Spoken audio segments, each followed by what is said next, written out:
What up, everybody? It's your boy Rogue here. My boy Yassine. He just came from topping another YCS this season, man. How did everything going so far, bro? Yo, everything's going great, man. Thank you so much. How about yourself? I'm pretty good as well, man. I can't complain. Back to back tops with Christian. How do you feel doing that? Dude, it feels pretty surreal, honestly. Like it's a deck that I always believed in even when nobody else did.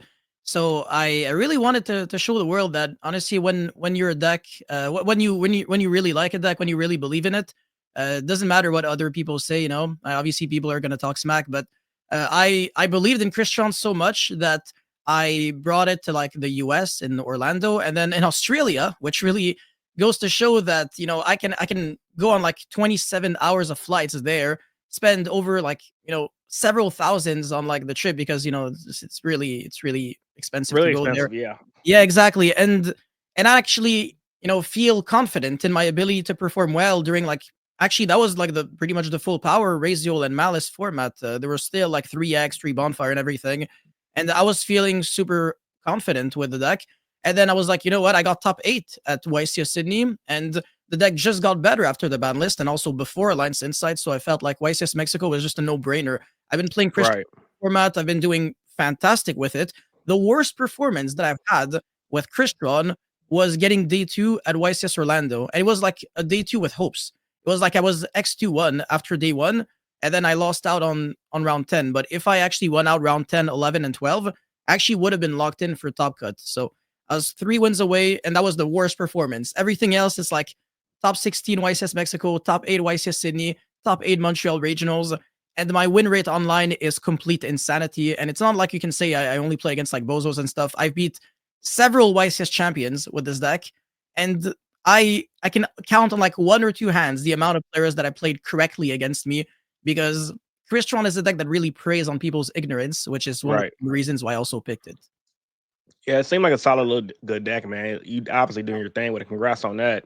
I was going to start off with a few questions for you. How did you get into Yu-Gi-Oh, actually? Yeah, so I've been playing Yu-Gi-Oh pretty much, I mean, on and off, I guess you can say, like since it existed in a way, just because like I Okay. got introduced into the game like from the anime, just like most of you guys, obviously. So nothing too special there, but in terms of like competitive Yu-Gi-Oh, I guess when I was in high school at the very end, when I was about to graduate, I just randomly decided like on a whim, let's just go to like a card shop just to see if Yu-Gi-Oh still exists because I took like a 6 year hiatus during like Oh, my wow. whole yeah during like my whole high school or process whatever. And then at the very end I came back and I just bought like some packs. And it's actually really funny that I came back just a few weeks before the Cyber Dragon structure deck came out. And when I saw that Konami actually like released it, I was like, oh my god, now I actually have to legitimately come back because when I was a little kid back in 2005, Cyber Right. Dragon was like by far my favorite deck because I absolutely loved Zane Truesdale from the anime. I love the fact that, you know, GX, hell yeah. yeah, man, GX was just so goated, man. It was, Such man. an Such a good anime. super underrated anime. Like I don't understand how not more people have watched it, but yeah, Zane was goated. Cyber Dragon was insane. The card itself was broken, but also like the deck itself just felt super fun to use. I just liked summoning big bodies that kill the opponent in one turn. You know, limited removal, Yeah. power bond. Yeah, exactly. And that's like my whole that's I guess that's my whole past. Like I also always loved machine monsters. My Okay. favorite types by far. It's like it's not even close. It's like there's machines and then everything else like pretty much tied. I don't really care. I don't really have any preferences for second place, but yeah. So yeah, Cyber Dragon was really the deck that allowed me to just come back, and I was playing casually at like 2014 level, 2013. I was very bad at the game. I was misplaying left and right, and then 2015 is when we got Blue Eyes and stuff like that, and I started playing like different decks because I just wanted to like explore, and playing something other than Cyber Dragon for once in my life. So I also played Infernoid, which was the very first cheap competitive quote unquote deck that I played in my life. I didn't really do too well with it just because I mean it's a lot of bricks and I wasn't Yeah. great at the game either. So yeah, again, I was not good. And yeah, just didn't really have any like tools to like really become better at deck building. 2016 is when ABC, Cosmo, and all those decks were around, and I went back to just maining Cyber Dragon for like the whole year because Contact Fusing was good against ABC and Cosmo, so that was fun for Hmm. me. So yeah, I pretty much played Cyber Dragon during all those years, but 2017 was the pivotal year where everything changed for me because the Zodiac deck came out, and for the first time in my life, I could actually play Zodiac Infernoid 60 card, which was the very first like actual legitimately meta deck that I played, like top tier one, because Right. that's like a YCS champion UDS like winning deck list. And I got second place at the Montreal Regional, so that was my very Nice. first top. Yep. And then yeah, I just I got like a confidence boost from topping the regional. It kind of proved to me that when you play a good deck and when you also put in the time and effort, it is possible to do well at events. It's not like out of your reach. Like only certain kinds of humans can perform well and others can't. It's yeah, it's definitely a game that to some degree definitely rewards understanding your stuff and everything. So yeah, that was nice. And then I topped another regional in Ottawa 2017 at the very end when it was like all pure Zodiac format. I was not good at it because I am not good with mid-range decks. That is like my weakness even to this day. 2018, I played True Draco Metal Foes at YCS Memphis. It was my third YCS of all time because I did YCS Toronto 2017 and then YCS Atlanta 2018. And I didn't perform like super well at them. I day two'd both of them, but the like Toronto was like a hopeless day two. I was X3 going to day two, Oh so it's yeah. like even if I win out, like it doesn't matter. You're not topping, yeah. Yeah, but like Atlanta was like a day two with hopes. I was X2. I was 6-2 at the end of day one. Oh, So nice. technically, yeah, if I just won 2 rounds, I actually would have had it. But I played like a weird deck. It's crazy. It was a go second, Dino Mist, Magispectre, Pendulum Magicians with That zero sounds like a hand headache. shops. Yeah. It's zero hand shops go second. It's ridiculous. Because again, I was Right. still under the mindset of like, oh, Cyber Dragon, I have to go second for maximum value. I like OT King people. Breaking boards was just like super fun for me. But yeah, when I played True Draco Metal Foes, the YCS, literally just after, like a month after, I got top 32. And that's Oh, where, again, nice. everything changed for the second time in my life. Because the first time that things changed, it was Raging Tempest format in 2017 when Zodiac came out, because that was the first like top tier deck that I played. But also the second time that everything changed was when I played Inferno, True Draco Metal Foes, and I actually topped the YCS. So again, that really just gave me the confidence boost that I needed in order to really travel the world more for more YCSs. But then after that, university and everything started, and also after university, we also had the coronavirus, so Yeah. less YCSs that we could travel to. And then in 2022, I was like at the very end, I was about to graduate, and I was like, you know what? I'm actually fed up of school. I'm just gonna start traveling around the world, Costa Rica, Brazil. I did really well with tier elements, and then I feel like at this point we're kind of like we caught up with modern day. Like, so it's not really like in the past. Like even tier elements, it feels like it was yesterday. It does, honestly. The COVID era definitely kind of sped things up. What did you study in school? I did software engineering, and Oh, nice. yeah, a lot of programming, some backend especially that I'm more interested in. But I've worked more in like front end, like web and everything. It's Oh, not like really tech like and my cup of stuff. tea, but yeah. Okay, that sounds pretty dope. So, Mhm. did you grow up in Canada out there? Like, what was the Yu-Gi-Oh scene like growing up? Yeah, so I lived my whole life in Montreal. I'm born there and I've lived. Yeah, so You're it's a French, right? If I'm not mistaken. yeah, it's like Montreal is like it's in Quebec, which is like the only French speaking province in Canada. There's also New Okay. Brunswick, which is bilingual officially, but even then it's like kind of it's weird, like it's a kind of like a weird 50-50. It's like a hybrid, but everything else in Canada is like actually pure English. People will think that Canada is like bilingual country. Officially speaking, yes, it is. Like the prime minister actually has to like speak French if he wants to have like any form of credibility. Actually pretty sure it's like mandatory as well. Some people Oh, have said wow. no, but yeah. But yeah, the competitive scene in Montreal. I mean, we do have a world champion, but I Yeah. haven't seen him in a minute. Yeah, Sehabi, exactly. So you know him. Exactly. Yeah, and now Yeah. we have a YCS champion in the form of Mario. So it just keeps getting more and more wild. But apart from that, I want to say like most people, they're kind of casual. They have like I don't know. I'm not trying to talk too much smack, but yeah, it's not a community where I feel like a lot of people are improving. It's not like it is kind of competitive, but yeah, it's just I don't know. It's not really like where I want to be. I mean, not necessarily that I hate it, but Yeah, I feel You feel like like you there's need like kind of a little bit more grinders, not too many people that take the game that seriously.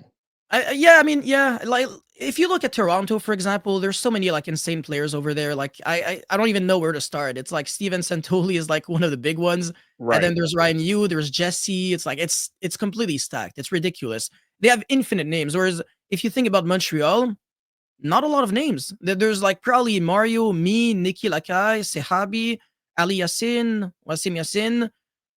That's kind of it. Like we kind of we I don't know. There's definitely like some decent players for sure, but there's not like an unlimited like pool of players that just keep getting better and better. Obviously, there's also Ibra Wayne, which I know you Right. know. Yeah, he's also from my hometown, so I Okay. know him personally, of course. But yeah, So it's a small community. Everybody knows each other very well. for those people who's ignorant like myself, who's not from Canada, how far apart is Montreal from Toronto? It's like a 5 hour ish drive. Okay. So it's Depends like on how fast you drive. it's like a like for me, like I live next to like Indiana and Michigan, so it's like a 2.5 hour drive, depending how deep you want to get. For me to go like to Indianapolis for the Nationals, like a 3.5 hour drive. So it's kind of similar to that in a sense, like a completely Yeah. different area, different vibe, thing like that. Yeah, exactly. Yeah, Michigan is basically like in front of yeah. All right. So how did you get into YouTube and why? So I got into Yugi tubing, I think in like 2018. Back before I was actually making like Pokemon and RuneScape videos. Okay. I was not good at them. I was actually like my English was terrible, but also like I was just not good at the games that I played. And Yu-Gi-Oh, I was also like kind of mediocre. Like whatever. It's like a lot of the videos that I had, it was just like you couldn't even see my face. I didn't speak. It was just like I filmed like the screen and that's it on Are Yu-Gi-Oh those videos Pro. still up? Most I think actually a lot of them are. Yeah, you can find Okay. them. But the Pokemon and RuneScape videos, they exist on my channel, but they're unlisted just because it's like Okay. people would be getting recommended videos of like things that they don't want to see. But it's very obvious that I grew up with RuneScape because even if you watch like my most recent videos, like they all have like background music of RuneScape. But yeah, yeah, I got into Yugi tubing especially because of my boy Itipat, so Team Samurai X1. Okay. Uh, the thing is, I was actually helping him out with making some content for his channel back a few years ago, like in 2018. So that's a long time ago. And yeah, I was just like helping him like get some combos for his videos and stuff. And at one point, it's starting getting to the point where he was shouting me out every single time. I was like, oh, I might as well take advantage of it and actually make my own channel, or rather, like transform my channel into something more serious. And then I started making more videos where this time was actually showing my face. And very specifically on April 18 or 16 of 2020, I made a vow of making daily videos every single day, nonstop for pretty much the rest of my life. Oh And damn. yeah, we're in Okay. 2025, and I've been able to like, yeah, respect that. Like I'm more than almost at, 5 years of consecutive daily uploads. almost at 100K subs too, man. That's a big ass accomplishment. And you started off Dude, strong with the good camera too. I feel like good camera and good audio is like half the battle when you're first starting out. yeah, especially how the audio is like a really big one because the camera, like worst case scenario, you just don't show your face. Like you just show the screen, it's fine. Like people are gonna be okay. But like the bad audio, nah, that's like a deal breaker for Yeah. everyone. It's like, yeah, it's like if you only have the money for one of the two, it just go for the mic. Now you say you did Pokemon. What kind of Pokemon did you do? Was it like the Pokemon video game, or was it Pokemon trading card game? Like what kind Yeah, of Pokemon video was it? game. Yeah, it's Oh, like nice. Pokemon Showdown and stuff like that. I was battling on Oh, like OU, Uber, and stuff like that, but nice. I was not good. What was your team? Uh, I played it back in the days where like Mega Kangaskhan was like legal, and that one Okay. was like a little unfair. So like I think they banned it. Uh, yeah, it was just like It was I like don't an know. Uber kind of. Yeah, yeah, yeah. Like Okay. he became Uber, but like I played it when it was like OU and stuff. But yeah, it was just like it. I remember that like the meta was like kind of obvious for a lot of teams like Ferrothorn or something with like Stealth Rocks. I remember that was absolutely everywhere. Like there was no Yeah. team that didn't have like a Pokemon with Stealth Rocks, but yeah, and also Or like Protect. Like almost everyone had Protect on like almost all the Pokemon. Skarmory. Like I used to play back when Skarmory was like a top tier meta character, like with spikes and everything like that, and load the field Yeah, up, poison spikes. yeah.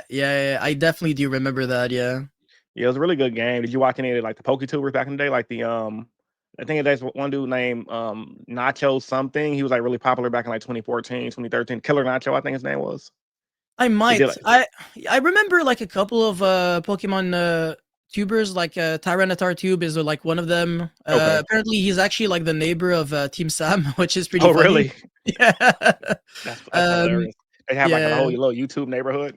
Dude, it's insane. I feel like he knows like everyone. Like it's crazy. And like we also know like Jojo ASMR, which is I mean, he's like Ah, super humble and he's got like yeah, 5 million subscribers and like yeah. he's just out there like on the Yu-Gi-Oh community and like everybody knows him, everybody chills with him like as Now if, you Ryan know, Plow got in the community too. I remember watching him for Dragon Ball.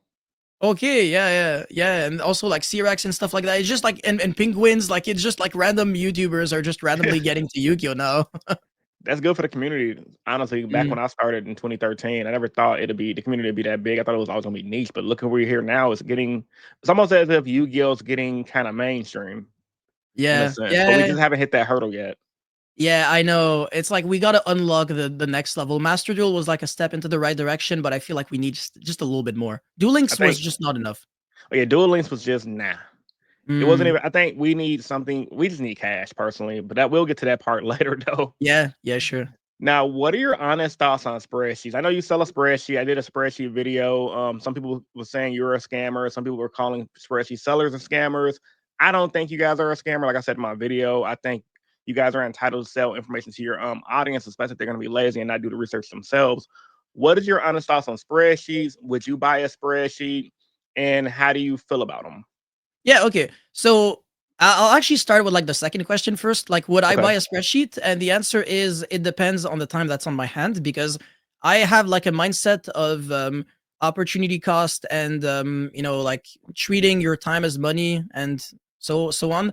So like if I'm very short in time and I have to like prep for a YCS, I have the choice between either spending like whatever 20 bucks and learning something in like a couple of days which is very like the fast and easy way to do it, or I can just like grind like 16, 18 hours a day and like give up on a lot of like my personal responsibilities just to like prepare for that one event. And usually, honestly, I do have the time myself to come up with the combos, so I don't need the spreadsheets most of the time. But there were two cases in the past where I actually needed someone else's spreadsheet, and it was actually from Lucas Sacco, which is an insane player, incredibly smart guy. Yeah, I thought And he came out of nowhere. Like I started watching his content recently. I'm like, oh, this dude knows what he's talking about. yeah, I know. He kind of did come out of nowhere. Yeah, I didn't hear about him at all for like 2 years ago, and now all of a sudden he's like my boy and everything. We talk to each other like on a regular basis. He's so nice.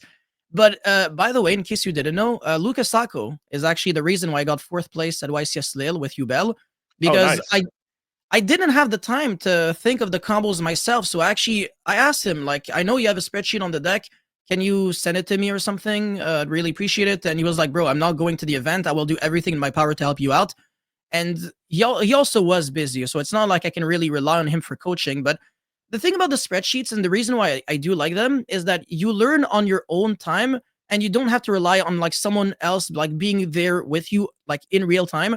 So it's like if you would just want to check something out like midnight or something when everybody else is like asleep or something, you can do that. It's just like at any moment, it's like, okay, open like an Excel file, check the combos, and then you can also memorize them.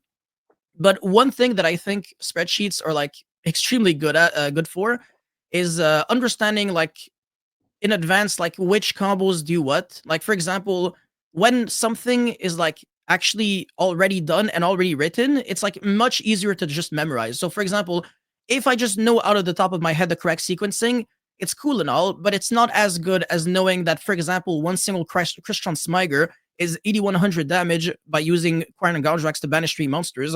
So you know for a fact that if I look at my hand that I've got one Smiger and my opponent has the three monsters, I'm killing my opponent.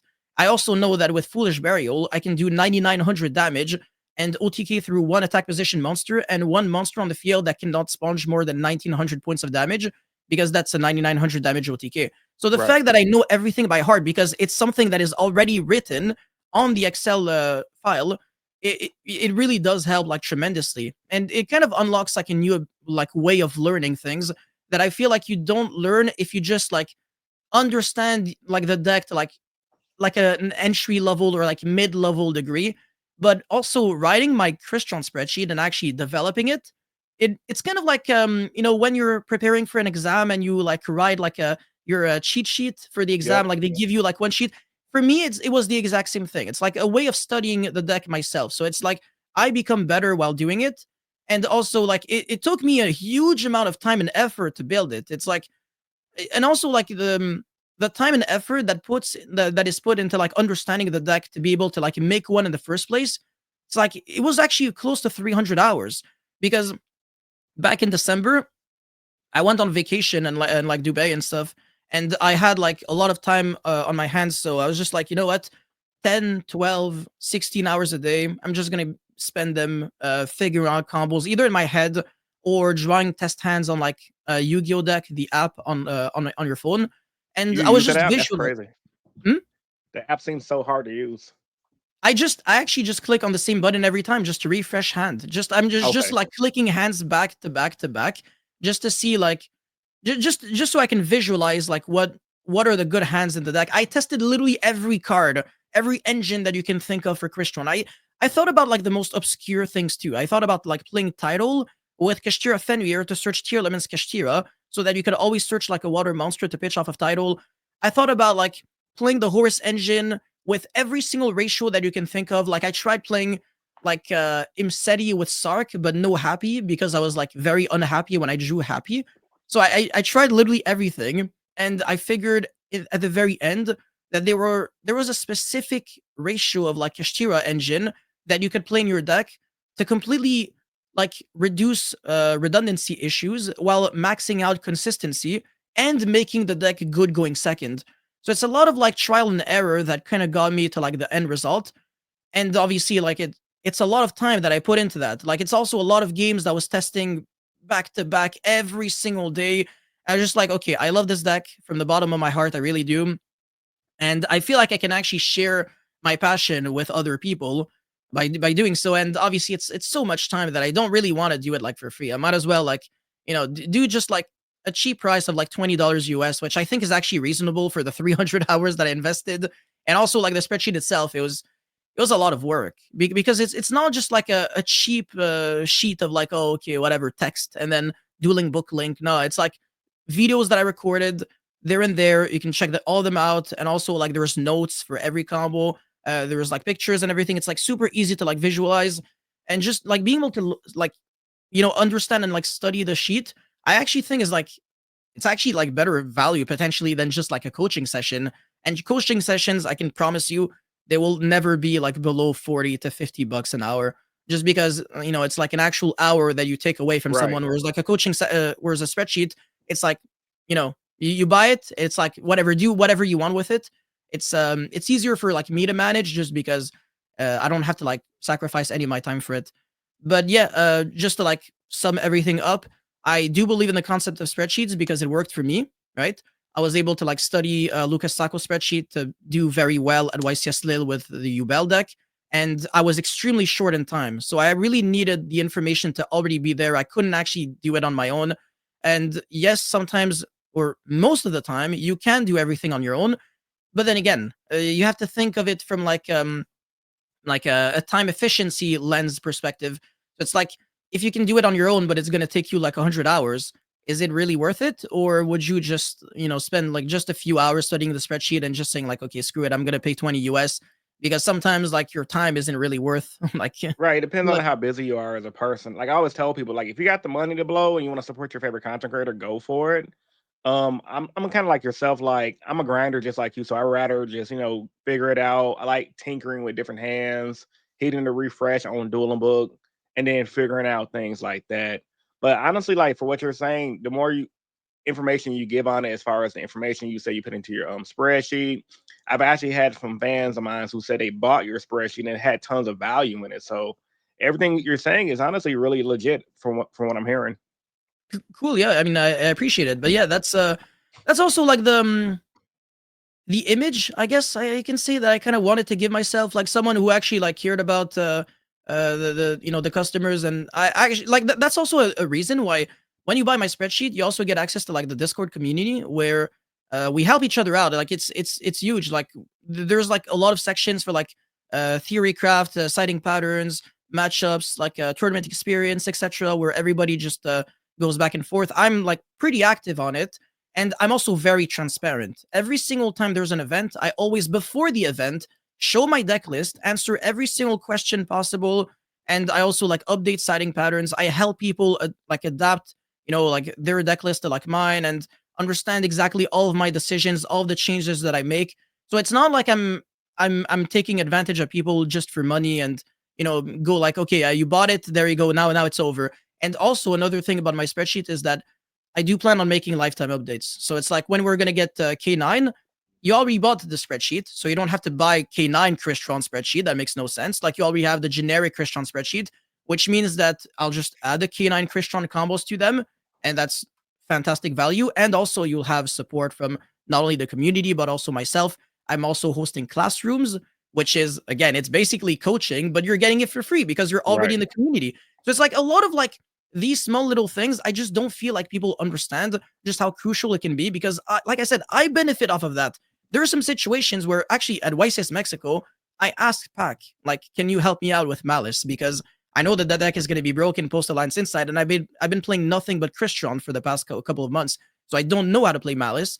And yeah, again, I can figure things out on my own, but I'm so late compared to everyone else that might as well just suck it up and accept the fact that sometimes asking for a little help can be the way to go. No, I definitely get that. Yeah, that thing that's everything you're saying is spot on. It's more of a time thing than anything, from what it sounds like. Yeah, yeah, of course. Yeah, you just gotta know like you gotta understand how valuable your time is because if you're at school, if you're not making money and you're in debt and stuff, don't buy spreadsheets, man. It's like you already have like money issues, but you don't have like time issues. You might as well just figure it out on your own. But if you have a job, you got like a family, you got kids and stuff like that, bro, your time is valuable as hell. And at the very least, you're Yep. working, you got money. So it's like at this point, I actually do recommend buying spreadsheets because, like I said, it's a time efficient way of learning. So, Yeah, I see it like personal training. Like you can learn how to work out online, but it's a luxury to pay for the spreadsheet or the coaching. mhm. Like I said, like I still believe in grinding things out, but once again, you make a good argument. If you're low on time and you don't feel like studying everything else, purchasing a spreadsheet is good in that aspect. So yeah, then that's a pretty good point you're making there with that one Mhm. specifically. Yeah. As far as your tournament prep going into your events, how was that process for you? I know you mentioned briefly during your spreadsheet on why you like doing the spreadsheets. That you sometimes you hit refresh while on vacation. You visualize hands. That's something a lot of people can't really do. Some people are more of a hands-on person. Would you say you have muscle memory and you doing everything in your head, or do you do like the locals grind? Are you on dueling book a lot? Like, what is your tournament prep and how does that go So, about? yeah. So I think I'm a very fortunate and lucky person because I'm actually not a hands-on or manual kind of guy. I can actually visualize things relatively well. So that's the reason why just refreshing hands and just imagining how it can play out in my head works out.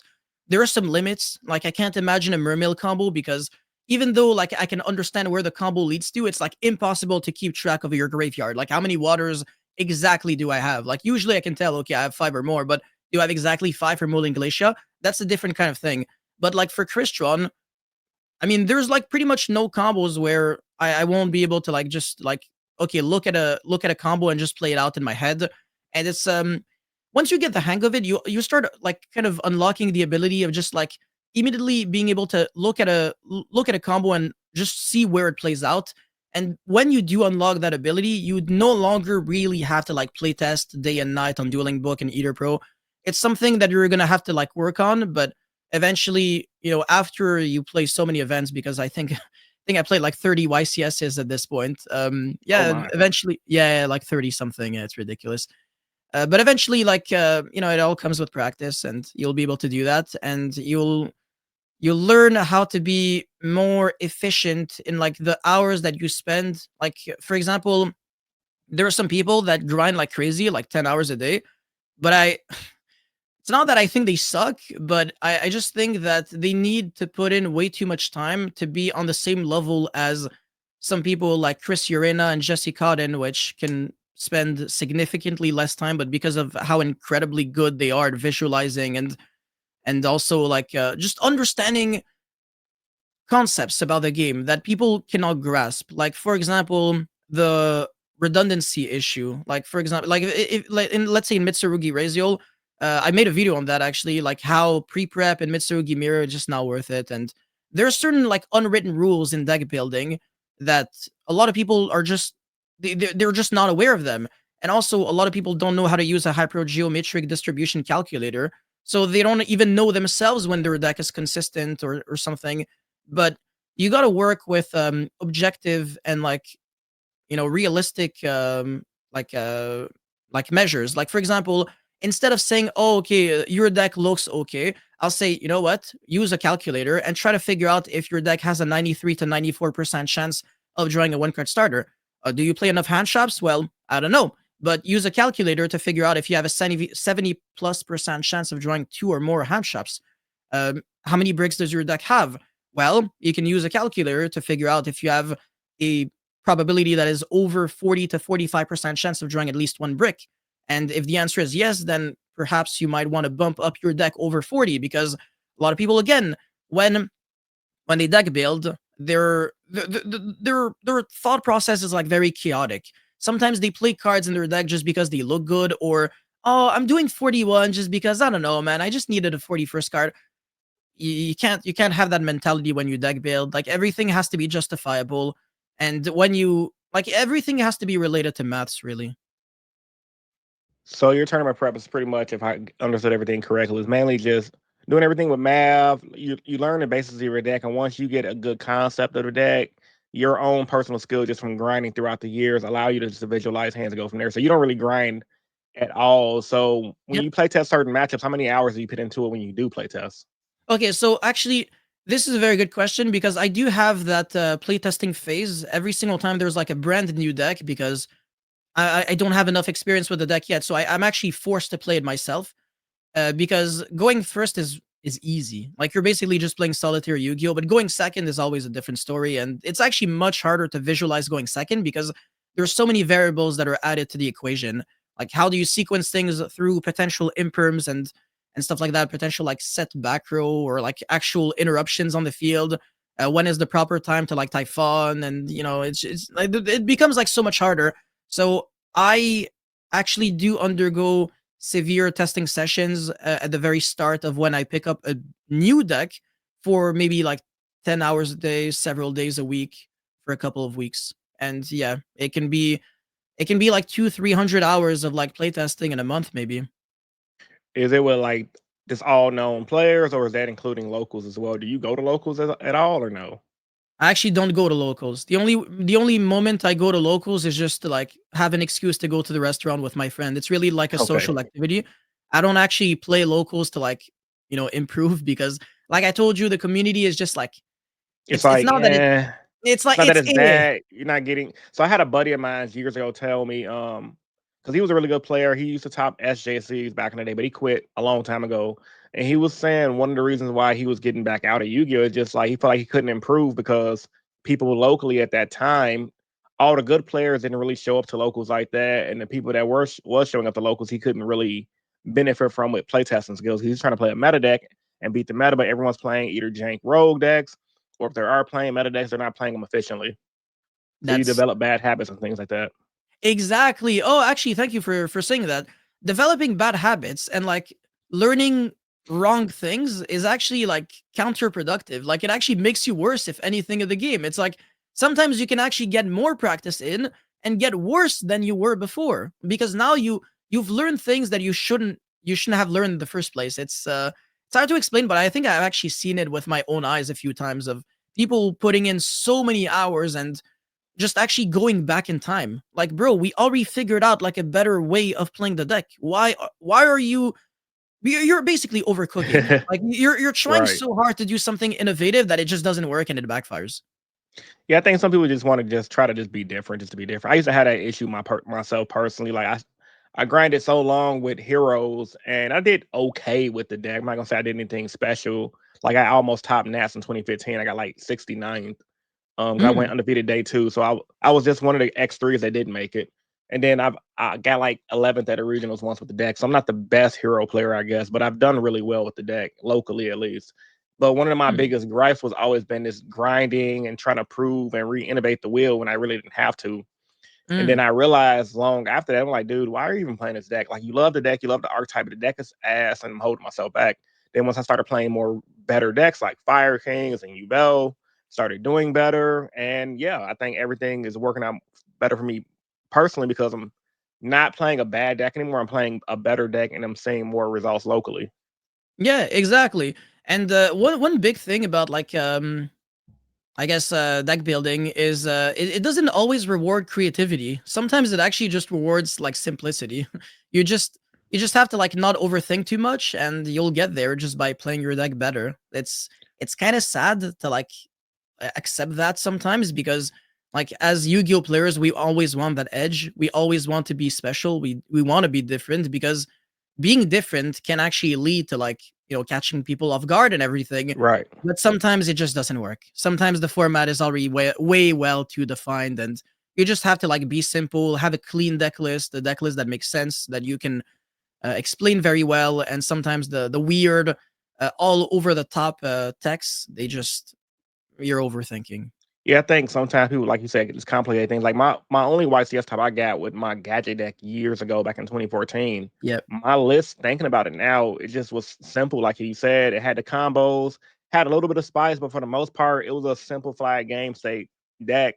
And my only really difference between my build and everyone else, I was running a chain summoning combos, and I was also using things like Trap Hole because in that format, Trap Hole wasn't that bad of a card. So I was just gaining benefit and plussing over the opponent. So I definitely understand where you're coming from when you mention that. Yeah. Have you ever heard of the kind of like the concept of, playing a deck to top and playing a deck to win? Because that's actually like one of the big things here. Like your gadget deck, for example, is a deck that tops because it's clean, Right. it's simple, it's predictable though. So it's very hard to win and have that edge. Whereas when you take risks, it's significantly harder to top. But if you do get the top cut, bro, it might be your day. So that's Oh yeah. that I guess that there's trade offs in everything, right? Oh yeah. I mean, I feel like back then, at least with the gadget deck, I think it could have made it past because that was back in the day when they did the when you if you made top 16, you have to draft. My Yeah. loss was to a bad. It was to a guy main deck in skill drain. So I think Mm. the list was good. It just I beat like most of the like the +1 Fire Fist decks, but I lost against my buddy of mine locally. He was main decking like Fire Kings with skill drain. I'm like, oh, that sucks. Skill drain cooked me game one. It was just floodgate type shit. Yeah, yeah, yeah. But yeah, I definitely agree with you on that though. I kind of you can't already elaborate on this, but like why Crystron as a whole? I think it's because you're a machine fanatic. But let me just hear it directly. Why Crystron as a deck? Why do you think it's really good right now? Yeah, well, I mean, so obviously I make YouTube videos, so I will inevitably just look at every deck and just give them a chance. And Crystron is like that one deck where I feel like I overlooked it a little too much the first time I went over it. And then eventually there's like this OCG YouTube channel that I follow religiously that it's kind of like DB Grinder, but like for there's no guy like commentating over the match. It's really just like the raw footage and that's it. Is it And DB for OCG? no, no, it's like in real life. I'll Okay. give you the link afterwards. It's like YP colorful, but yeah, apparently like I have a mutual friend with him, like a guy from Japan, like Hodai. Oh But yeah, wow. whatever. Yeah, it's crazy. And apparently the guy of the channel is like a really good player in the OCG. But yeah, no, so he basically like uploads like 5 videos a day of like people playing against each other. And I saw Crystron was like one of the decks that got featured a lot, and it was like pretty much just the same player playing it every time. And he played the deck extremely well and also played against like very good players and kept winning against them. And it was like top tier decks like Raziel, Malice, back to back was winning over and over. And I was like, bro, Crystron is Like he's doing well. cooking. Yeah, Yeah. he's cooking. I was like, bro, I gotta put some respect on Crystron. Let me check it out. Maybe the deck is good. And he was playing like a standard list, like with title and like I don't know, like pure Crystron. It wasn't anything like super spicy or anything. So I was like, bro, in the TCG, we have access to like the Kashtiras. In the OCG, they don't. Like Fenrir is banned and Unicorn is at 1 or something. So I was like, okay, well, we can at least like check that out. And also there's no Max C. So maybe I can play the more aggressive version instead of playing pure with like 20 hand traps because when you're playing 20 hand traps, inevitably you will draw like 4 hand traps and like a brick in your deck, and you're like, Yeah. yeah, okay, yeah. Any You're deck bad can one of a forehand traps. yeah, yeah, yeah. It happens to every deck. It happens to the best of us. Like it's not representative of like your own deck, but I wanted to play a deck that has less hand traps, but also like a good going second potential. And Christian just felt like it checked all those boxes. It's hard to explain, but it's like a deck that can naturally play the Kashtiras for maximum value because you're using Fenrir and Unicorn for synchro summons, for Xyz summons, for link summons. You can make Draco Sag, Vermilion Dragon Mech. You can make SP with them. You can brig boards like Fenrir Banish Detonator. That's kind of cool. And there's like some obscure things that you can do with the Kashtiras that nobody knows. But I actually think it's completely insane. Like, for example, if you're going second and you have Fenrir and Forbidden Droplet, you're doing a lot with just these two cards, right? So your Fenrir is searching Unicorn, and then you go attack Banish, and then your opponent tries to negate, you go Droplet, negate, send. So you use Droplet to send your Fenrir to negate something, the Fenrir banish something, you search Unicorn, main phase 2, special summon Unicorn because your Fenrir is no longer on the field, search Birth, revive back the Fenrir, make Draco Sack, Cherubini, Sense Miger, search Inclusion, make an SP, banish something again. So you're basically safe from like all the hand traps, and then you just full Christian combo, and that's like 5-6 disruptions on its own. It's That's crazy. insane. With just Yeah, Chris Fenrir and Ryan's scary, Droplet. man. Yeah. Bro, this deck is so resourceful and it has so many obscure ways of just randomly getting your stuff going that'll blow your mind because a lot of people they think, oh, you gotta be lucky. You gotta draw Smiger or Nah. Inclusion or Foolish Barrel. It's not the case. This deck is like on the same level as Memento in the sense where it's not necessarily just like, okay, Tatsuno Toshigo, Dark Blade, or Anguish. No. There's like infinite 2-card combos that work very well. And when you actually understand that Christian's like potential is limitless, this is where you'll fall in love with it. It's the kind of deck where you actually have to play it yourself to understand why I like it so much. Or play against it a lot. Like I personally, when I was prepping for Houston, I did a lot of dueling book grinding as well as locals, and I ran into Chris Rounds a lot on dueling book. And the first couple of interactions I had, I got cooked by it because, like you say, you hand trap them like once or twice, they just keep freaking going. Yeah. The only thing that's personally helped me was Droll, but once again, it depends on the build and it depends on where you drove them at. Honestly, Yeah. With one single Christian inclusion, you're making 3 disruptions through a duel. So it only makes you lose that's one. insane. Yep. That Yeah. is And insane. also I have my spreadsheet also covers like combos through every single hand trap imaginable. Ash, Imperm, Droll, every single Mochami, Lancia, Shifter, everything you can think of. It's like I have a backup plan for literally everything. It's not like when I get a hand trapped in a tournament, I gotta figure it out and play it out. No, I already know what I'm doing. It's like it's on the spreadsheet. Oh yeah, it's on the spreadsheet. You want to see the information? Buy the spreadsheet or learn it yourself. Exactly. But And good if luck you doing want to that in a learn timely manner. it's actually really funny what I'm about to say, but if you want to learn things yourself in the most efficient way possible, actually build a spreadsheet for yourself. Because like I said, it's kind of like doing the cheat sheet for a tournament. It's like whether you get like someone else's cheat sheet or whether you work on yourself. I mean, that's like great studying, but obviously doing your own cheat sheet, it's like you're also training in the process while doing it. Right. So So you're it's pretty memorizing nice. things and you're writing it down and things like that. Yeah. It's like it makes you develop muscle memory, exactly as you said. So as far as the next format, I had another question by the time you come back to. I think I kind of forgot it. Yes.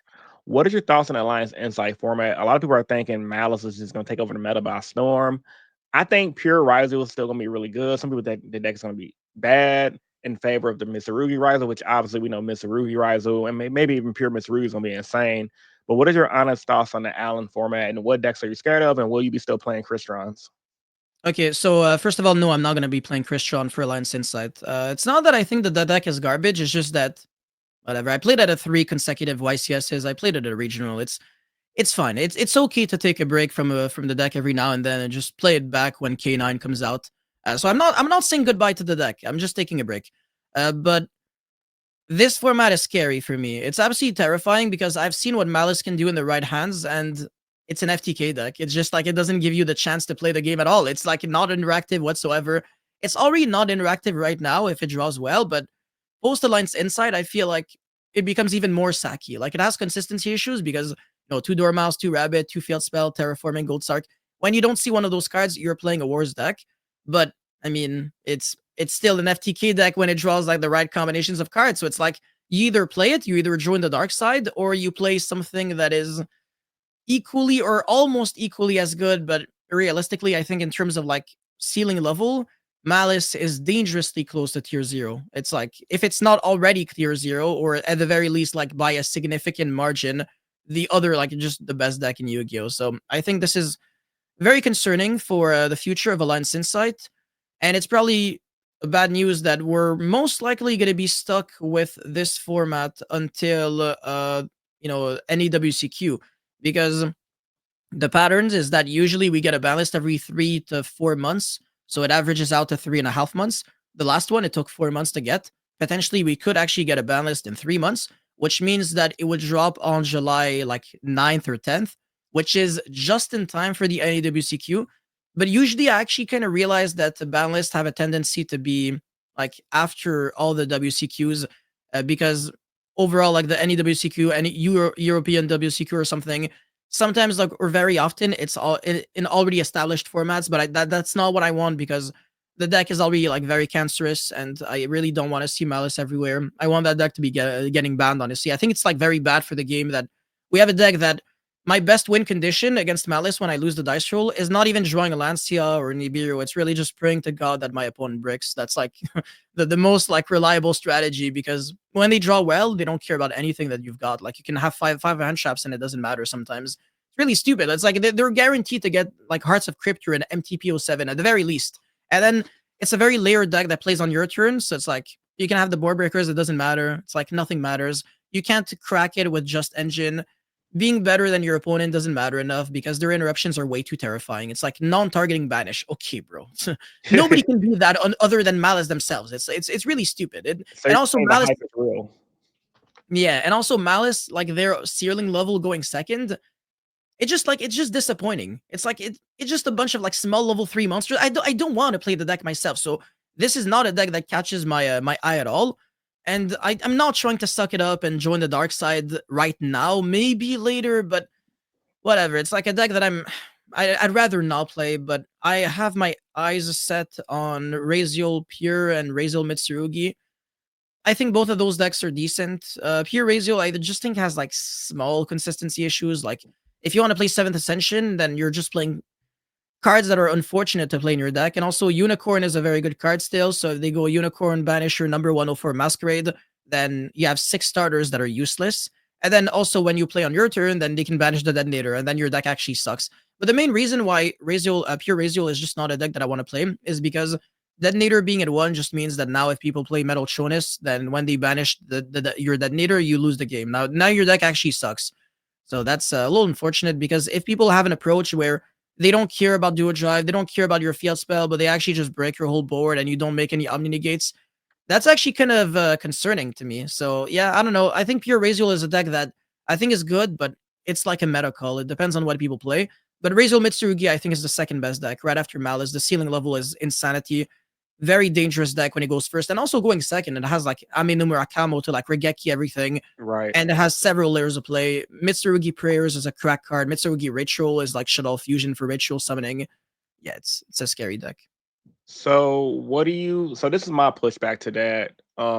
So just looking at the LCG, I remember when they had their Alliance Insight format, Malice took over Razio for a minute, but once the players out there figured out the Razio list, correct me if I'm wrong, but I remember the Razio still doing a little bit better than Malice post Alliance Yes. Insight. What are your thoughts Yeah. on that compared to the TCG on how you think they're going to perform? Yeah. I So think actually, Pure Razio is still really good. I think it might be on par with Malice. Once again, you top more than me, so I can't really I'm not gonna really say that you don't know what you're talking about, but it's going based off of the OCG results.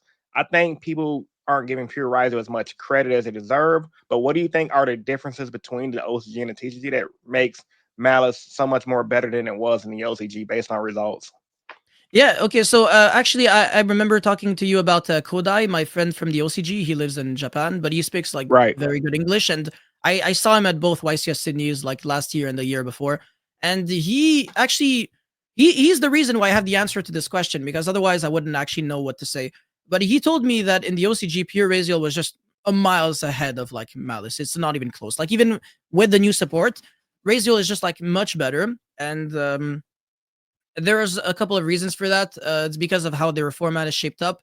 They are not incentivized to play combo decks because of Maxi. So a mid-range deck that is like very just in the middle, that just doesn't care about anything whatsoever. It doesn't lose to like any one thing. is just like in a very good position. So here, Raziel just being able to like sit on a detonator with the field spell that is basically guaranteed because of Star Raziel, so Duo Drive is no longer that relevant. That works really well in their favor when Malice still has to play handshafts for everything that exists in the game, because they also have to deal with like a larger card pool of cards. Like they've got like a lot of like bullshit that is randomly just unbanned, like Block Dragon and stupid things like that. So, and they had like Dragon Maid and Orchist and Punk and all Right. those decks. Whereas we get those decks like way later. It's very interesting how everything is like sequenced in a way where the TCG is always going to be different in the OCG because of we're not just them, but like a few months later. Sometimes like the sets are also like all over the place. So Duelist Advance, we're going to be getting it before Justice Hunters, which is weird. Justice Hunters, hold on, I'm pretty sure Duelist Advance is right before any WCQ, whereas Justice Hunters is right after, like a couple of weeks after. Okay. Whereas in the OCG, again, it's the other way around. It's like it makes no sense, but yeah, I do think that like the immediate like results that they get in the OCG, it's not always going to translate, because there is also like one big variable to take into consideration from like going from the OCG to the TCG, and that's the fact that we have Mitsurugi cards and they don't. We Okay. also have like more Fiendsmith cards to play with, which meant that Brazel Fiendsmith was a better deck in the TCG than in the OCG. And yeah, that's something that you can't just ignore. So pure Raziel is like the de facto deck for like the de facto version for Raziel, whereas in the TCG you can actually be significantly more creative. And we've already witnessed with our own eyes at like big events that Mitsurugi Raziel is a deck that can compete. But with the second wave of support, It's things gonna are be, about oh to my change. god, yeah, Yeah, yeah. yeah, It exactly. If we it didn't have seems that, really then I nutty. think pure Raziel would be the better one. I mean, I think Mr. Ruby Razor is gonna be better. I just think that just from looking online and playing the pure build myself, I just wish I had the more money to go to events to prove my point. But like, I think the deck is just really insane, even with the Shark Mhm. engine still now. Because I remember watching a lot of OCG lists online, even with just like one Big Jaws, one Drake Shark with the whole Tachyon engine. Even if people did what they said that you for what they should do, with like use Unicorn to banish the Masquerade, player like myself still got the number 103 to search out my Shark engine and still pop off of combos. But I know a lot of people aren't really on that build; they're more on the Spirit engine. But that's neither here or there. But yeah, honestly, I think like what you said, the Mr. Ruby build is gonna be the better build for sure. As far as the tournaments and things like that, what is the biggest mistakes most Yu-Gi-Oh players make in big events, in your honest opinion? It's a mistake that I also make, not being hydrated enough. Okay, Uh, yeah, it's like I've always thought that, hydration was just like, okay, drink lots of water and stuff. But when you're on an empty stomach, bro, that's not gonna change anything. You need like electrolytes. So that's something that I've actually seen Christian Urena do at YCS Mexico. He just has like a 1 liter drink of like like the kind of thing that you do that you drink when you have like food poisoning, but the liquid because you're IV. like I think, yeah, it's like, yeah, you vomit a lot, so it's like you lose all the fluid in your body, but like Okay, the electrolytes just restore like everything. So yeah, that's what you should drink. You shouldn't drink Gatorade because that's like cancerous, and it's also like unhealthy, and it's very it's so sugary. good though. Purple Gatorade is goaded. It's pretty good. Yeah, it's pretty good. It does have some benefits, obviously. You can dilute it in water, and that actually makes it much better. Okay, So if you want to do it the healthy way, there is a way. Like Gatorade sometimes can be I don't know if I can really use the term prescribed to like, a patient who suffers from like symptoms of like, I don't know, like like food poisoning and stuff like that, but whatever. You get what I'm trying to say. But no, yeah, I never get. yeah, No, go ahead. I think like not being hydrated in the tournament, just like the worst thing ever. It gives you like headaches, makes you very lightheaded, and also like it makes you more susceptible to making misplays. The Yeah. tilt is a problem that gets all of us. Like when you misplay Oh and you're end grid man. yourself. Yeah. It's like actually at YCS Mexico, I did like a 0 IQ misplay. Something that really humbled me down. I was just like, okay, I'm really stupid. Unlosable game state. I cannot lose. I cannot lose. It's literally unlosable. My opponent used an imperm early on the turn on column number 3. And then all I have to do is like not be an idiot and droplet correctly on the white binder and firewall. And yeah, I used the droplet on the imperm And the column. Empire. I'm like, yeah. Oh, And it was an unlosable game state. So I'm like, nice, and fantastic. then I you're went like, from I'm this YouTuber selling a spreadsheet, but I'm making these big mistakes. yeah, it's really stupid. So I'm like, okay, shit. I became like red like a tomato. I'm like, okay, I'm giving you the win now. It's like I went from like being able to I like OTK how you you admit to it. Like I was mad as hell. yeah, exactly. So I just scooped it out on game 2, and then game 3 I go first. I FTK him in 30 seconds through Oh like 4 damn. hand traps. So it changed nothing. So it's It's like like that. yeah, I could have actually been on like an even worse like mindset of like, oh crap. Now it's like, oh, I'm getting a hand trap too, but like it's Christian. I don't care. At You least that can. misplay didn't happen in game 3. Like something Mm, to go to your point about hydration, this happened to me at Houston. So ironically, it started the round that caused me pretty much not to day 2. It was like round mm. 7. I'm like X2. No, I'm X1. Oh, X1 okay, X11. 6-1. So like Great, right. round 6 or round 7. I'm playing against Christian Horace, ironically, right? Against a subscriber, man. Didn't even know he was a sub until after we dueled. We're Let's in game go. 3. We're like 90 seconds under the clock. I'm just on autopilot. I'm not trying to play in the time. I don't want him to think I'm trying to slow play a meter. So I'm like, boom, boom, boom, boom, boom, boom, boom, boom. All I had to do was make a monster that can beat over a 3K defense. All I had to do was make dual draft. I didn't make dual draft. My body was on autopilot. I made Drake, I made Bahamut Shark, Toad, ended my turn. I couldn't even go to battle phase. I couldn't beat over his defensive monster. He came back and won. During that entire game, my hand kept cramping. I'm like, what the hell is going on? Like my hand kept going numb. I'm like, I've never experienced that in my life. It was completely throwing me off. And then as far as me playing under the clock, that misplay. So to go back to your hydration point, I think honestly I was just hydrated because every time I drank water after that, my hand went back to normal. But Mm. it kept cramping the entire day. And I think it's because due to lack of electrolytes, water was helping, but it didn't do much. Then I obviously did a stupid misplay that caused me to lose that game that I should have won, honestly. Just by making dual drive attack, go battle phase attack, tag, set one, draw phase, activate Lancia, out of one. Because a lot of Yeah. my games I lost was due to time. So honestly, yeah, hydration is very important. Even at locals the other day, I think I just showed up to locals late, round 1, made a big ass misplay, forgot to go battle phase. Just dumb shit like Mm. that. Just like Yeah. okay, Yeah. combo, defense mode, pass. Like, hold on, what the hell am I doing? So Yeah, like the giant brain fart misplays, well, they happen every now and then. It's like whatever. I've it's done stressful. some really bad ones. Yeah, exactly. But sometimes it's like, yeah, exactly as you said. It's better to misplay on game 2 when you're already up game 1, than it is Yeah. to misplay on game 3, because That's then gonna it's trigger probably gonna, you. yeah, it's gonna carry on to the next match, and you're gonna be like, fantastic. I just lost an actual unlosable match, and now I might actually lose again, but this time uncontrollable. So actually, Exactly. every single YCS, you will always, at the very least, have one loss that is uncontrollable, potentially 2 or even 3 sometimes. It Yeah. happens. But if you have controllable losses, bro, it's on you. You're not allowed to be mad at your opponent. It's 100. I mean, you should never be mad at your opponent. That's not. Oh yeah. Never get mad at the opponent. It's always on you, honestly, at the end of the day. I agree. Yes, yes, yes, yes. Yeah, there's What do you like technically there's always kind of like something that you could have done, like play another deck, but it's just like that's like a stupid advice to give. Like, oh, I bricked with the deck. I shouldn't play. Should have played something else. Like, I mean you can play the best deck in brick, honestly. you can, yeah, or you can play the best deck and just get like the silver bullets left and right. You can play Malice and then get Lancia 10 times in one tournament. Exactly. What do you I mean it's kind of off topic from the questions I had for you, but what do you think about scooping games to not playing the time? I think this is my own experience in Houston. All the games that kind of messed me up from topping was games I went to time. Like Okay, literally, I went to yeah. time around round 2, I think, because I couldn't see the clock and time got called. And then the Chris against the Christian guy, that was another game I had to play in the time. And then after that, I ended up playing against someone else in time, and I lost because of it. So, what do you think about just scooping games on time? Getting close to like a 20-minute mark, and you think you can potentially win, but you don't want to grind it out because you'd rather go first and have time to play game 3.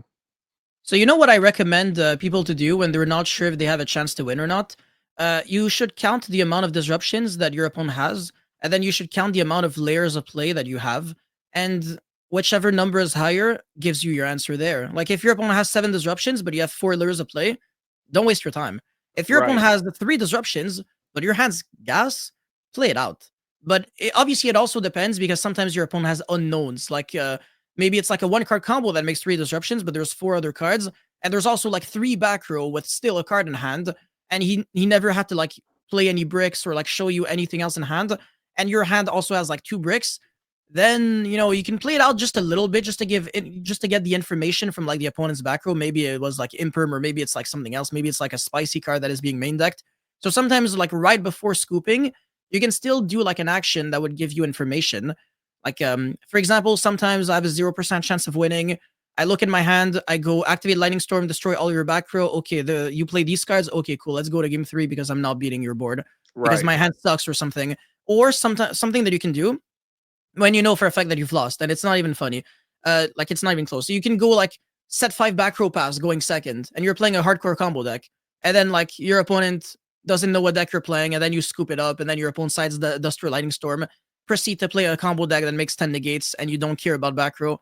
You can give like wrong information, or you can bluff evenly. You can do a lot of things before scooping, but yeah, when you scoop, like you have to understand that it was like the best decision that you could make in terms of time, because you should try to stay as far as possible from getting to that 45-minute timer, because it nullifies all the skill in Yu-Gi-Oh. Like Yeah. you can be better than your opponent and still lose in time just because your opponent also has, like the ability to like play into time. So it's like if it's like your opponent's turn and he takes like 3 minutes to play, and then time gets called on his turn, he has all the leverage. It's like he gets to do everything on you. Like he can go into battle phase. You can't do anything. You can't deal damage. He can. He can go on main phase for like like freaking 15 minutes, and then potentially cowboy you at the end or something after bidding you infinite times. No, it's just terrible. Yeah. What do Mm. you say about people who play slow? Like, have you dealt with like slow playing and like cheaters in tournaments? I mean, you probably have. You've been playing for a long time. How do you go about that? Do you call a judge? Do you tell your opponent like, can you speed it up a little bit respectfully? Like, how do you go about people who play a little slow? Like, they read the same card 5 times. They checked your graveyard 10 times. They have 2 cards in hand.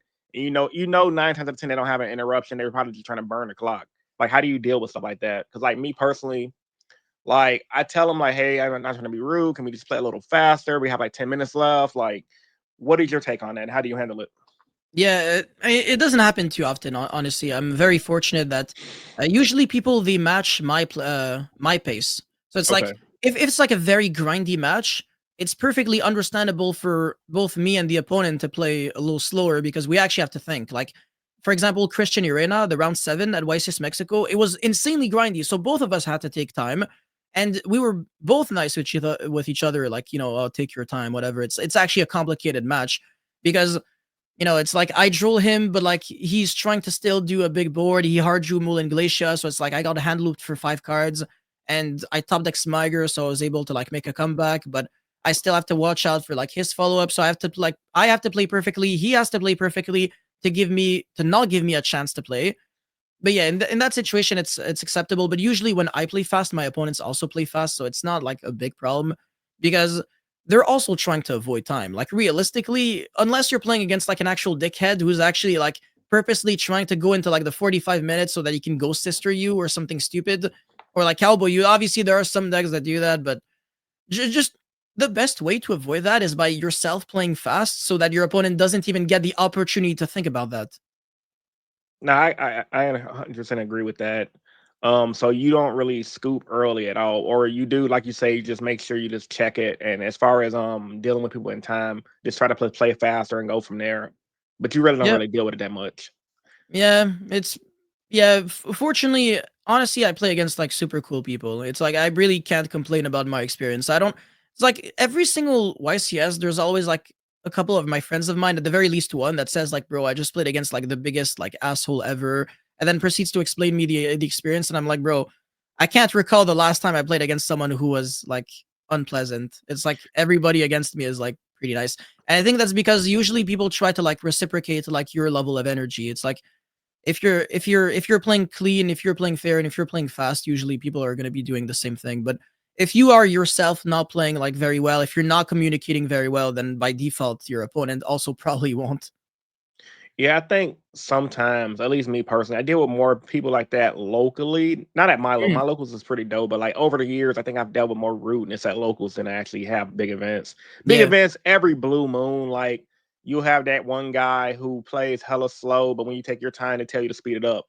Yeah. Yo, no, no. When that happens, bro, I'm very like I'm actually like pretty cruel. Like I can actually understand and like I'm I know for a fact that like some people they're definitely trying to cheat me out or something, or trying to like you know uh you know s- rush me into like commit like playing worse, but then they play slow. That's just not Right. gonna that's not Those gonna are work. bad players anyway, honestly.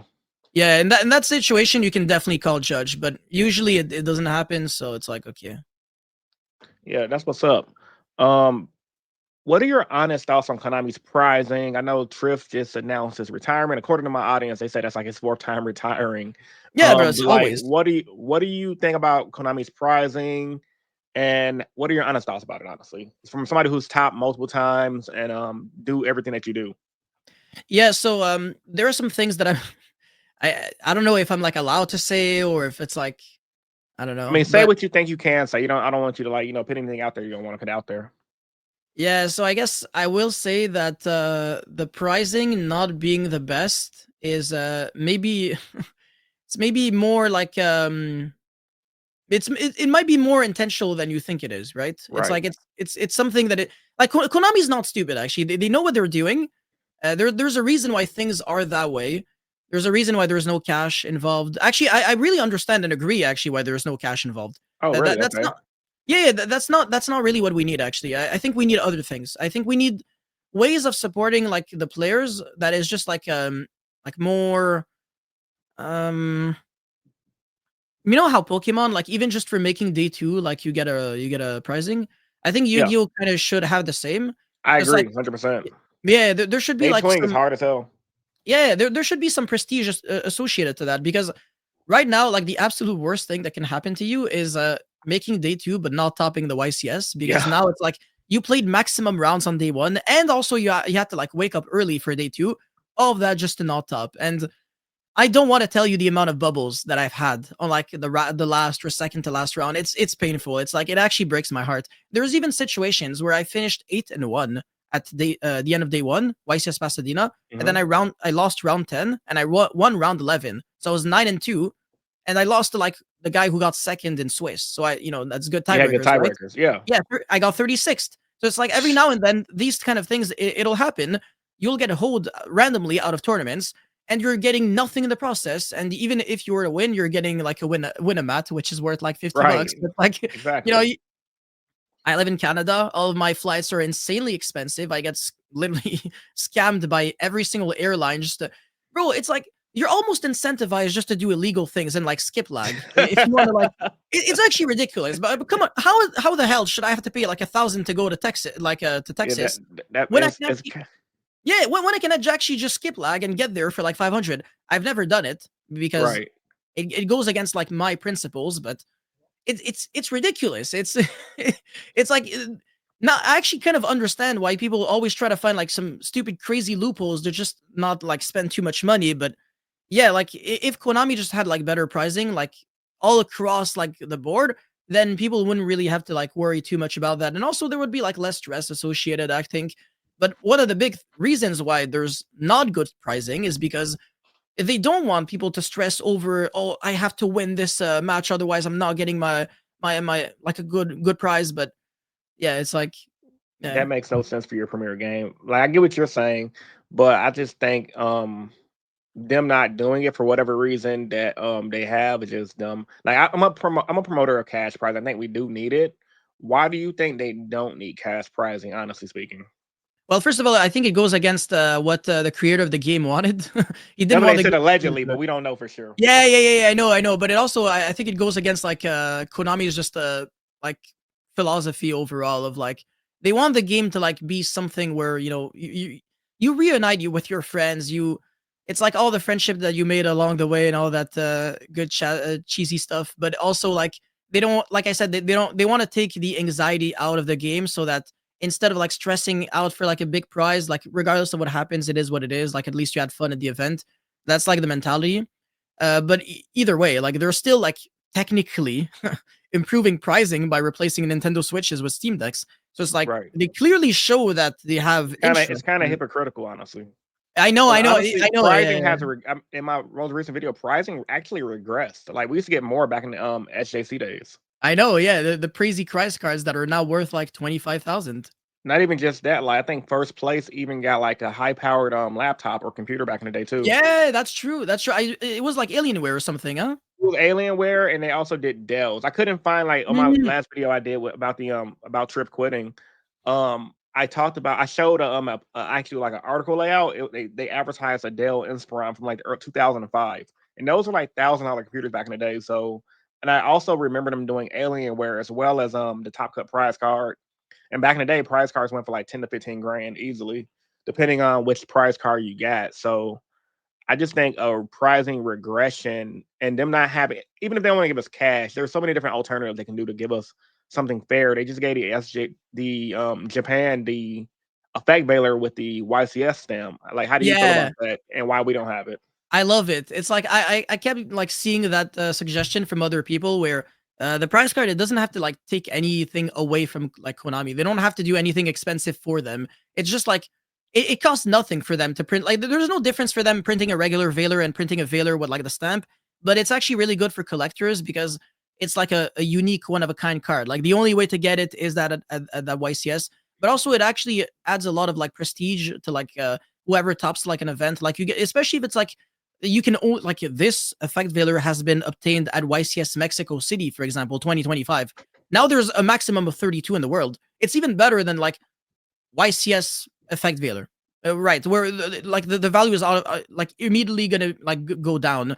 So yeah, there's like a lot of ways for Konami to just easily just make the pricing better without like screwing themselves over. But like Shueisha or something, whatever, like the OCG department, it's like they're very conservative and I don't think they care too much. Even though like they have it's not even that their pricing is insane in the OCG, even though it kind of is still a little better. But their entry prize is like broken. Like you actually make insane money, like even just getting into the YCS once you win the lottery. Because it's a lottery thing, yeah.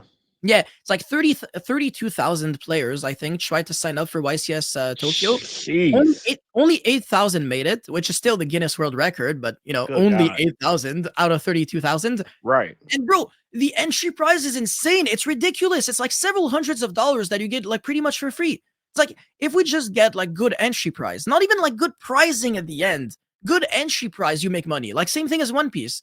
You sign up for the tournament, you don't care about anything else. You just like you made your money there. You Exactly. I think this is like actually, if anything, people. I feel like people don't talk about this enough. But the entry pricing can be like the better solution, like to like better pricing overall. It's like it doesn't have. I don't care about Top Cut. If you keep giving me like shitty mats, I don't care because I'm like mentally satisfied and proud of myself just for topping the event. I don't need any like compensation.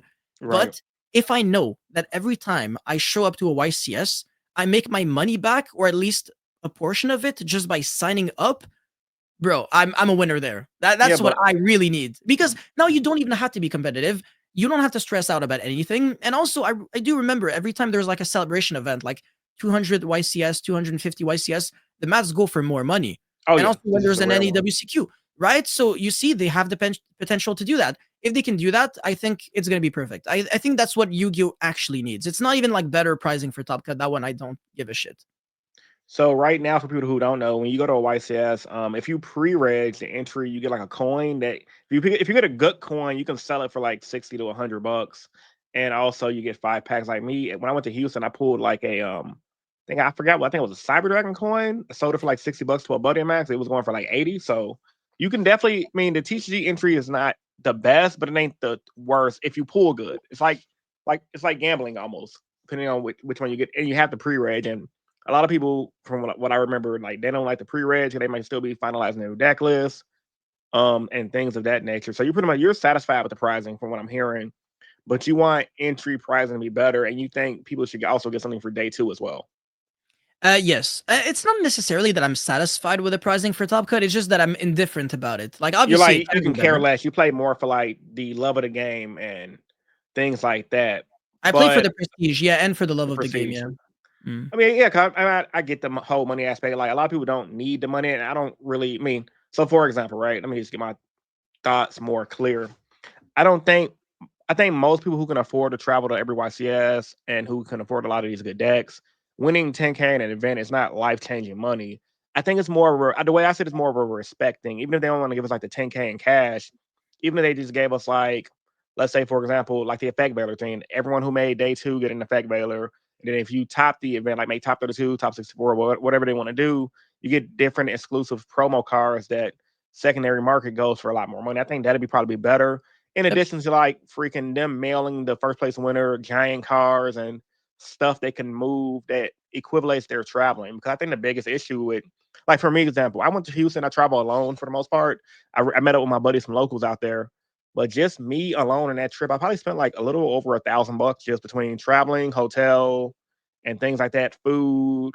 And some people they go to like every YCS year. That's like what 5 to 6 grand per YCS. So unless you're getting sponsored and you're winning every event and you're making profit, which you're not really making profit, you're breaking almost kind of like you're breaking even on a game that you're playing for the love of the game. Which there once again, there's nothing wrong with playing for the love of the game, but I think more people when we see things like Pokemon or Kana, One Piece, where some people are just literally that's all they're doing and they're making a livable wage off of it.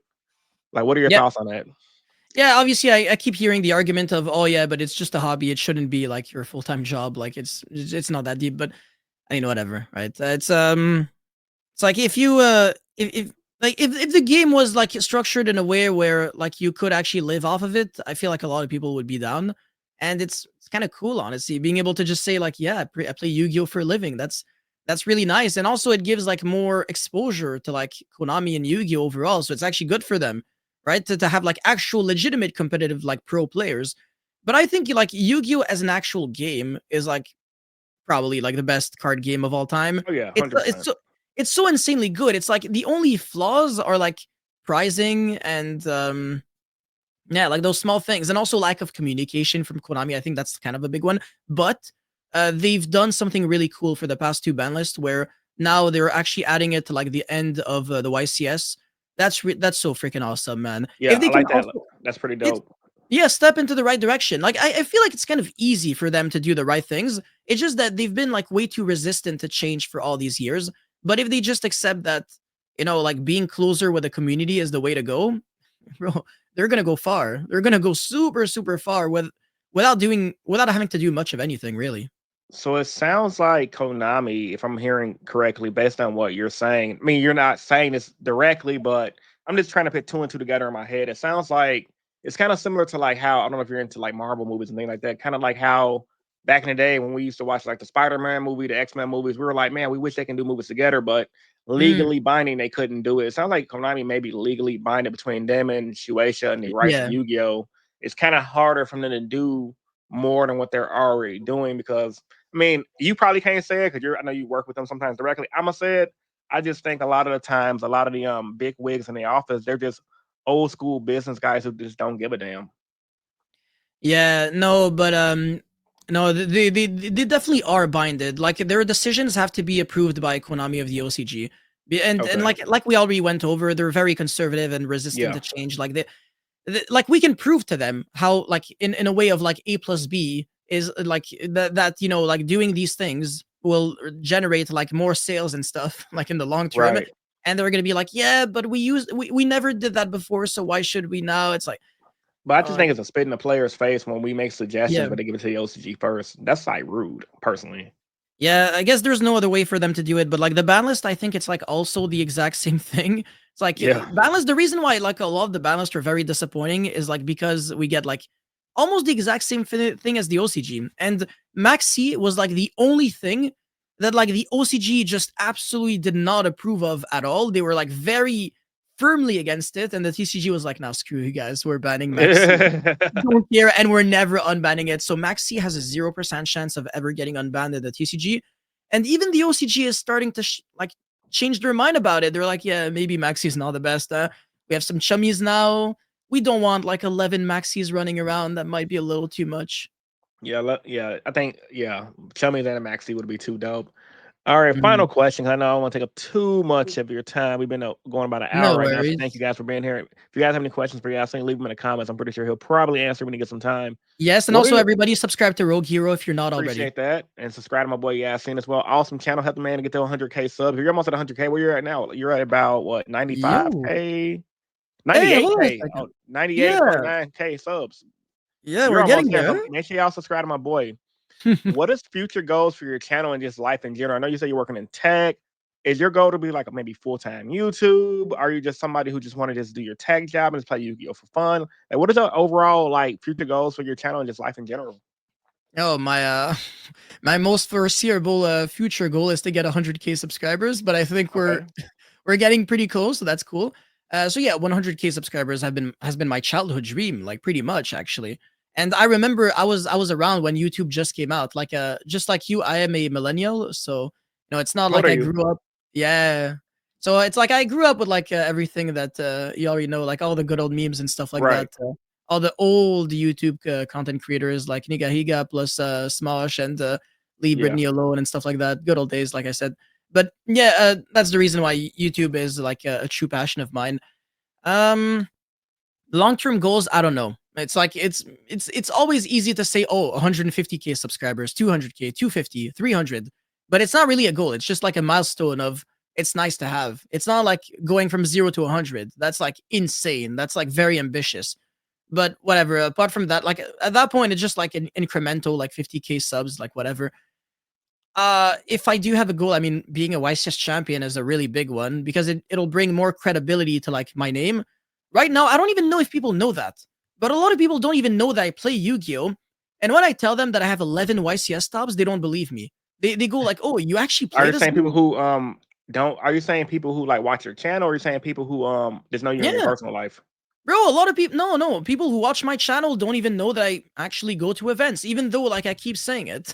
Like I'm not gonna say every single video that I've got 11 tops, but yeah, Hey it man, start doing it. I've been doing it recently. I don't come. I got my one little homely top. I'm like, hey, I'm white. I topped the YCS one time. This is why you should listen. Yeah, I know, man. It gives you I mean, clout. I don't know about that, but it gives you I mean, not really credibility. Like, cloud. It's more of like credibility. I mean, yeah, I just do it for shits and giggles, honestly. But that's crazy to think that people watch you and they don't even know. Because you do talk about it a lot. And I mean, not a lot, but like I mean, people if they follow the YCS scene, they see your name right there. There's not another yeah, Yassine. I mean, I don't know. I've never met too many Yassines. You're the only one. yeah. But it's yeah, I know. There's not a lot, especially written with a C. It's insanely hard to find because if you have an Arabic name with the letter C in it, it immediately means that you come from a French speaking country, and there's only like Oh, four in the okay. world. Yeah, it's like Algeria, Tunisia, Morocco, and like Lebanon. It's otherwise it's always going to be with two S's because in the Arabic language the letter C has no representation, so it's always written with two S's. Okay. So how many YCS tops in total? I think you said it. We just want to get a quick 11, refresher. yeah. 11. Damn, that's a lot. Yeah, that's especially with hardcore combo decks. Those are my favorite ones. I'm not a super big fan of mid-range decks as I've said. But yeah, no, I got two with Tier, three with Snake Eye Fire King, one with Ubel, two with Crystron, one with Cyber Dragon Traps, one with True Draco Metal Foes, and one with Math Mech. I think that should be it. That's pretty insane. Give me one second. It look like we had my camera died. I think my camera actually just Yeah, died. I think it died off for a We're couple gonna of use seconds. we're gonna use the shitty camera for now. It's But not yeah, too that's bad. okay. Yes, this is my computer stock camera. So yeah, that's actually pretty dope, man. Thank you. I just want to thank you for coming on. Any final thoughts for everyone? Any final advice? Any promotion you want to do? Shout out your spreadsheet, things like that. Like I said, I'm not a spreadsheet hater per se. I just have my own opinions about that. But like everything you said with the spreadsheet is spot on. Like if you don't have the time and things like that, it is worth buying to help speed up your process. But as an old school player myself, I'm like, that's not for me, but I understand there's a need for it. And once again, that's more of a luxury than any damn thing, if I'm being honest. Yeah. I mean, again, like you're it's I guess it's humbling to like know that even like the pro players they use spreadsheets because again time is a resource that is not to be neglected, and sometimes money is something that you can generate in a lower amount of time overall than the time that it takes to figure out everything. So it all comes down to like how you see your own time. My goal is not to force anyone to buy my spreadsheets. If you want to do it, you are more than welcome to do so. But if you have a spare $20 US and you just want to learn a cool deck and learn it in, like I said, a time efficient way, then I think my spreadsheet is good for you. Otherwise, it's whatever. If you have all the time in the world but you have no money, It's better to just do the research on your own, and also like it's gonna develop like your skills to also think on your own, which is good, but don't fall into the trap of learning the wrong things, because one thing that people say is that you can find everything online on YouTube, but sometimes it's the wrong combos, or sometimes it's just like there's a better way to do it. And yeah, if you just test yourself, obviously it's cool, but you're going to be doing a lot of trial and error, so just keep that in mind actually.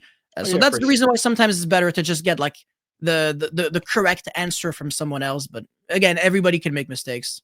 So Oh yeah, most definitely. And what's the next YCS you're going to? I think you're going to Rhode Island, right? yeah, are you going? No, I'm not going to Rhode Island, unfortunately. I'm not rich, uh man. Houston, it was Houston and then Nats for me.